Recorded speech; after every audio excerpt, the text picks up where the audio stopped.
Eren Yeager watched his mother die. He was a kid, he couldn't stop it. He tried to lift the rubble off her, but he wasn't strong enough. And then the Titan took her. At that terrible moment, something inside him sealed shut and never opened again. We follow what comes next across 4 seasons and call it a story about freedom, about walls and war and fate. But look closer, it's a story about revenge, and more specifically, what revenge does when it becomes the only thing left to live for. He was already insecure before the Titans came, but most people skip past it. They see the screaming and the relentless training and the absolute refusal to quit and assume the anger was always there, loud and certain. But Eren wasn't certain about anything. He was a boy who felt small in a world that already felt unforgiving. He watched soldiers fail to defend his city. He watched garrison soldiers shrug at the horror beyond the walls. He wanted out of the walls before the Titans gave him a reason. And then his mother died in front of him, and the smallness didn't disappear. It just found a direction. Damn you all to hell! I refuse to die like this! I'll drive them all out! Kill them with my bare hands! The rage gave him something to be. It gave him a reason to wake up, to push, to get past every excuse his body tried to hand him. And that's the trap of revenge when it comes that early. It feels like purpose. You stop asking what you actually want, because wanting something just for yourself feels too small compared to what you lost. The grief gets dressed in something that looks like strength. Everyone calls it drive, because from the outside it looks solid, and the person wearing it starts to believe it too. Eren never really builds an identity outside his mission. Take the Titans away, and what's left? He was born into this world for one reason. Hey, if we did cross the sea, and we killed our enemies, after that, would we finally be free?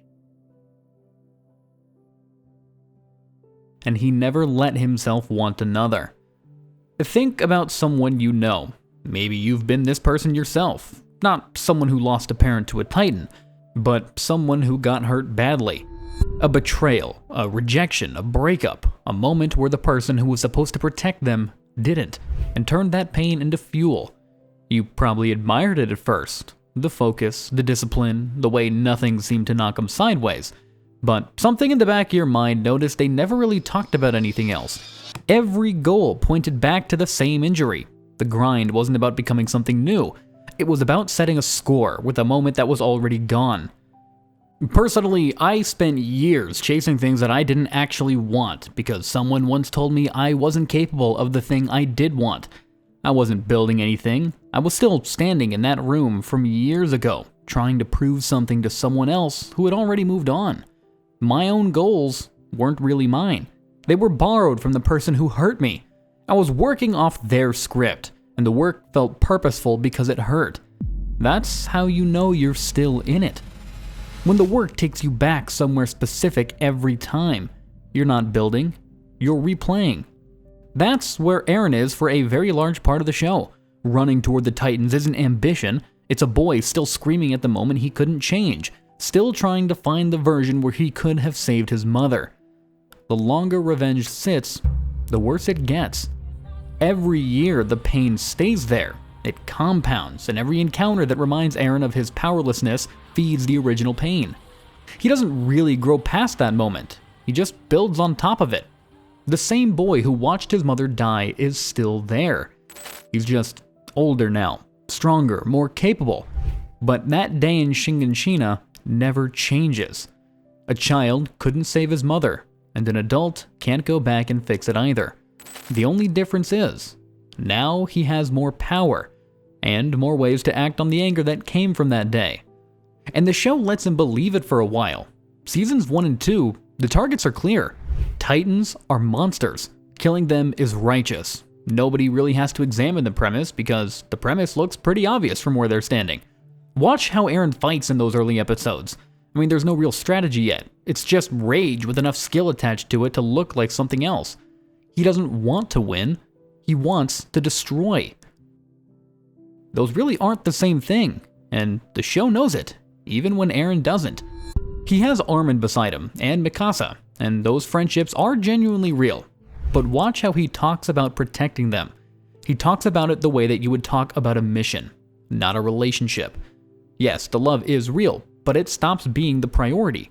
The Survey Corps gives this revenge a uniform, a structure, and people to stand alongside. They told him to dedicate his heart.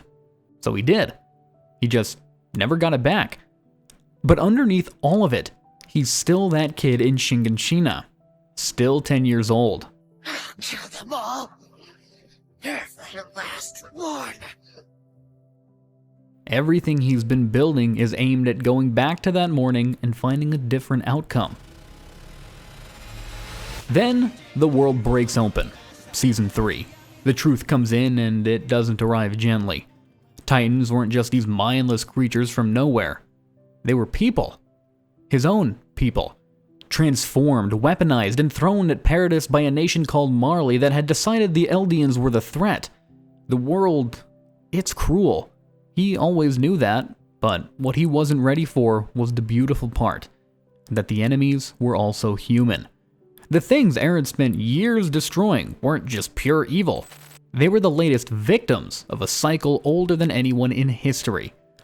Now, watch his face when this all lands. I mean, that is not grief, it's not shock. That is a person realizing the enemy was never just a thing that killed his mother.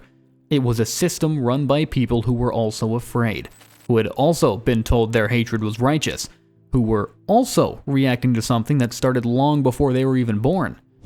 His black and white world becomes something he can no longer read. Most people facing that would stop. I mean, they'd question everything. They'd grieve the story they'd been telling themselves and try to let it go. Eren doesn't do that. He adjusts. He finds a bigger target. Same pain, wider reach. The truth doesn't change the revenge. It just gives it direction. He finally has real people to aim that anger at. And that feels better than fighting the Titans ever did. Now, this is the part that is hardest to look at. Eren doesn't become dangerous because something evil gets switched on inside of him. He becomes dangerous because revenge keeps making sense to him. Each step feels justified by what he's seen, and at a certain point, he's seen more than anyone else. When he kisses Historia's hand, something shifts. He doesn't just learn the truth about the world, he sees pieces of what's coming, pieces of what he'll do, and after that, he changes. Not louder, quieter, more distant, more calculated. Because deep down, he already knows where this all leads. And for a while, it feels like he's trying to find another way. Like, if he keeps moving forward, keeps pushing, maybe something will change. Maybe it won't end the way he saw it. But each decision just brings him one step closer. Each step becomes harder to undo. You've already gone this far. I mean, might as well keep going. And the destination is the rumbling. Colossal titans marching across continents, 80% of the world gone. He calls it freedom. He calls it protection for the people he loves. But underneath all of it, you can still hear the 10-year-old who couldn't save her. He never let go of that moment. He just built more and more on top of it until it became everything. The revenge didn't change. He did. It just grew bigger as he did. Watch what the revenge takes from him. Not what he gives willingly, but what actually gets pulled away. Armin, Mikasa, Jean, Connie, the people who stayed with him through everything. By the end, they're on the other side of the battlefield. They're the ones trying to stop him. He told himself the rumbling was for them. He believed that. He thought this was the only way to protect them long term, the only way to deal with what he already knew was coming. He said he was doing this so their children could inherit a world without fear. But he never asked them. He decided. He made the choice without their knowledge and without their consent, and then called it love. That's the isolation that revenge builds around you without warning. One day you look up and the people who stayed longest are standing further away than anyone else. Because they kept trying to reach you, and you kept moving the mission forward. And eventually, the distance is just too much, even for love. You probably didn't notice the shift happening in real time. I mean, it doesn't announce itself. It starts as, I'm doing this because I was hurt, and it becomes, I'm doing this so no one has to be hurt the way I was. And then, quietly, it becomes, I'm doing this whether or not you want me to. The love was real throughout. It just got buried under the mission. And the mission was never really about the future. It was always about one morning in Shiganshina, where a boy felt helpless. This isn't just about whether Eren was right or wrong. I mean, Eren believed it was worth it. End the cycle, protect his friends, no matter the cost. But the cost was most of the world, and even that didn't last. The credits roll, and the cycle is already starting again. The violence that he thought he was ending just got a new name. The pain that was supposed to stay personal ended up rewriting everything, and it still wasn't enough to stop what was coming. Here's what Eren actually teaches. Not the comfortable version, the actual version.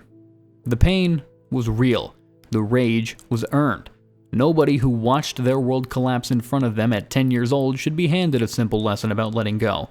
I mean, that's not what this is. The point is that revenge doesn't arrive anywhere. It doesn't deliver you to a place where the account is settled and the hurt finally closes. Eren killed titans. He inherited the most powerful ability in his world. He reshaped history and stood at the top of every hill he ever promised himself he would reach. But the pain was still there, to the very end. It never moved. It was exactly where he left it, back in Shiganshina, at his home. Because the pain was never the Titans. The pain was never Marley. The pain was the moment he wasn't strong enough, and nothing built after that could reach back and change it. I mean, I've been there. Not at the scale Eren reached, but that place where you understand everything clearly and it still doesn't shift the feeling inside you. You see it all and nothing moves. You can trace every step of his logic from that morning to the rumbling and see how each piece follows from the one before. Understanding doesn't make it any less tragic. Understanding is part of the tragedy. You've probably carried something like this in your own life. Likely smaller than Eren's, but most things are. But you know what it feels like to drag something old into every new situation. The achievement you kept chasing because someone once said you couldn't. The relationship you stayed in past the point it made sense because leaving felt like admitting they were right. The goal you kept moving toward, even after it stopped meaning anything.